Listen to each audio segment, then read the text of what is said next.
Tadi cukup ya. Dengan demikian sidang hari ini selesai, sidang ditutup. Sama-sama.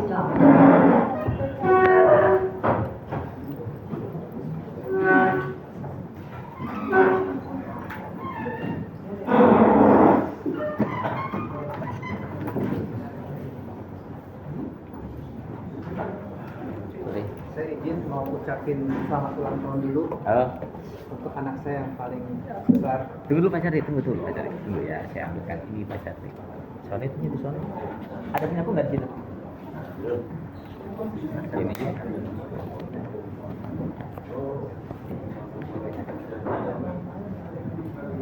Hari ini anak saya ulang tahun. Namanya Christopher. Umur 9. Nah, ini mau ucapin happy birthday untuk Christopher. Mohon maaf, Daddy nggak bisa ikut liburan. Harapannya apa? Christopher ke depan Pak Cari. Harapan saya itu adalah Christopher mengerti bahwa perjuangan itu adalah suatu kewajiban. Orang tua harus melindungi hak-hak keluarganya. Dan yang lebih penting itu bukan hak harta, bukan.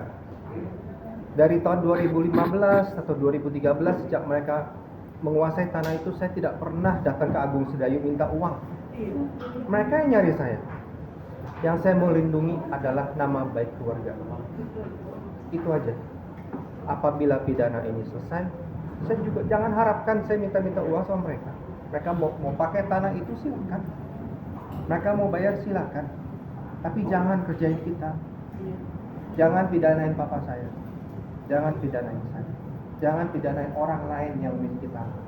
Hentikan semua praktik-praktik seperti ini. Kami itu sama manusia. Bahkan kami sesama keturunan. Aguan keturunan Tionghoa. Saya keturunan Tionghoa. Kenapa harus pakai cara seperti ini? Banyak orang lain yang posisinya itu lebih parah daripada saya, yang sudah kehilangan tanahnya. Dan ini yang saya mau tegaskan ke anak-anak. Yang Daddy kamu sedang lakukan ini adalah suatu hal yang Daddy sangat banggakan. Daddy bangga nanti suatu hari bisa mencerita kepada kalian, Daddy masuk tahanan, hampir apabila tidak diputus bersalah, hampir masuk penjara demi membela nama baik keluarga dan keadilan. Dan apabila Daddy harus 2 tahun, 3 tahun di penjara, 6 tahun di penjara, apakah itu untuk memperjuangkan kebenaran? Ya udah. Lebih baik saya 6 tahun di penjara untuk memperjuangkan keadilan daripada 6 tahun di luar, pergi ke mall. Ya tentu bersama keluarga itu suatu hal yang paling sulit, bisa dari keluarga. Tapi ini kewajiban saya untuk memperjuangkan keadilan. Dan saya harap anak-anak mengerti.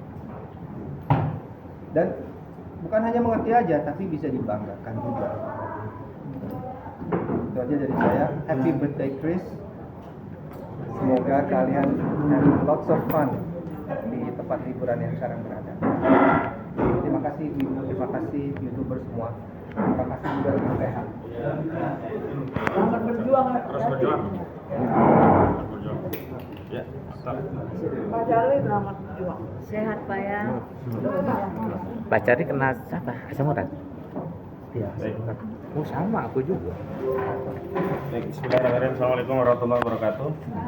Rekan-rekan sekalian, terima kasih tetap membersamai klien kami Pak Charlie Chandra, dan kami juga bahagia, harus sekaligus bangga ada seorang sosok Charlie Chandra yang mengambil pilihan tetap berjuang meski dengan resiko di penjara ketimbang bersama keluarga tapi kehilangan harga diri. Karena tugas dan tanggung jawab kepala keluarga adalah menjaga wibawa dan kehormatan keluarganya. Bukan lagi soal value uang atau materi, tapi soal kehormatan keluarga. Dan kita tentu saja merasa prihatin ada orang dengan keturunan Tionghoa mampu menegakkan wajahnya, mendongakkan mukanya di hadapan kezaliman Big 2 yang dimiliki Aguan dan Antoni Salim ini, ketimbang orang-orang yang mengaku pribumi tapi dia tunduk pada oligarki. Dan hari ini kami ingin uraikan beberapa hasil dari sidang pemeriksaan ahli yang kami hadirkan. Ini Bapak Dr. FX Arsin Lukman SHMKN, beliau akademisi dari Universitas Indonesia. Baik, yang pertama, keterangan ahli yang tentu saja tidak jauh beda dengan pendapat kami adalah bahwa pembatalan peralihan hak yang dilakukan oleh Kanwil BPN Banten ini tidak lazim, aneh. Bahkan ketika ditanya oleh hakim ditegaskan bahwa pembatalan peralihan hak ini dianggap tidak ada. Kenapa? Yang lazim itu yang dibatalkan adalah sertifikatnya, bukan AJB yang menjadi yang menjadi riwayat sertifikat yang kemudian karena ada satu AJB yang dianggap melanggar lalu dibatalkan. Karena pembatalan AJB tadi ya harus melalui proses perdata, sementara pembatalan sertifikat harus melalui proses PT-UN. Dan sampai hari ini tidak ada satupun putusan perdata dari Pengadilan Negeri yang membatalkan AJB peralihan hak dari Pit Niau selaku pemilik awal sampai akhirnya ke klien kami dari ayahnya ini Smita Chandra. Yang kedua juga tidak ada satu keputusan Pengadilan Tata Usaha Negara yang membatalkan keputusan Tata Usaha Negara dari badan atau pejabat dari BPN, yakni yang membatalkan SHM nomor 5 Lemo. Karena itu sejatinya SHM nomor 5 Lemo ini sah demi hukum. Tapi sesuai dengan fakta persidangan ini ternyata Agung Sedayu lalu PT MBM sudah mengeluarkan sertifikat lain di atas